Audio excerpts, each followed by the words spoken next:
বাংলাদেশের রাষ্ট্রীয় জ্বালানি বিপণন প্রতিষ্ঠান যমুনা অয়েল কোম্পানি, যার হিসেবে এবার ধরা পড়েছে 4.25 লক্ষ লিটার তেলের হিসাবের গরমিল।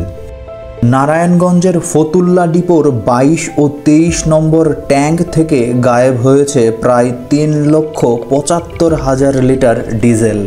ডিপো অর্থাৎ যেখানে বৃহৎ আকারে মজুত করা হয় জ্বালানি তেল। কোম্পানির নথি অনুযায়ী 24 জুন থেকে 4 জুলাই পর্যন্ত সরবরাহকৃত ডিজেলের চালানে কম পাওয়া গেছে 2,62,000 লিটার। এরপর 14 থেকে 22 সেপ্টেম্বরের চালানে আরও গায়েব হয় 1,12,000 লিটার তেল।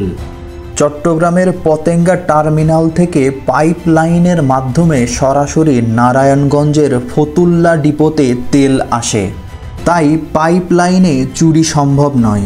আসল কারসাজি হয়েছে তেল সংরক্ষণ ডিপোর ভেতরে, যেখান থেকে লরির মাধ্যমে তেল সরবরাহ করা হয়।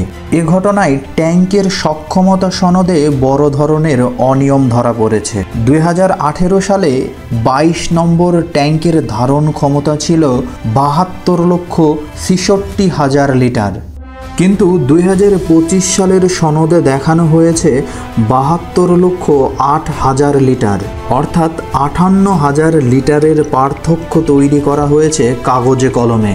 তেল মাপার পুরনো পদ্ধতিতেও রয়েছে কারসাজি। মাত্র 2 মিলিমিটার কম দেখালেই 1,000-এর বেশি লিটার তেল গায়েব হয়ে যেতে পারে বলে জানিয়েছে সংশ্লিষ্টরা।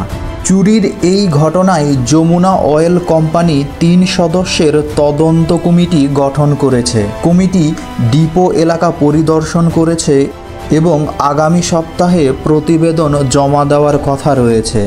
তবে কোম্পানির ব্যবস্থাপনা পরিচালক এখনও এ বিষয়ে কোনো মন্তব্য করেনি।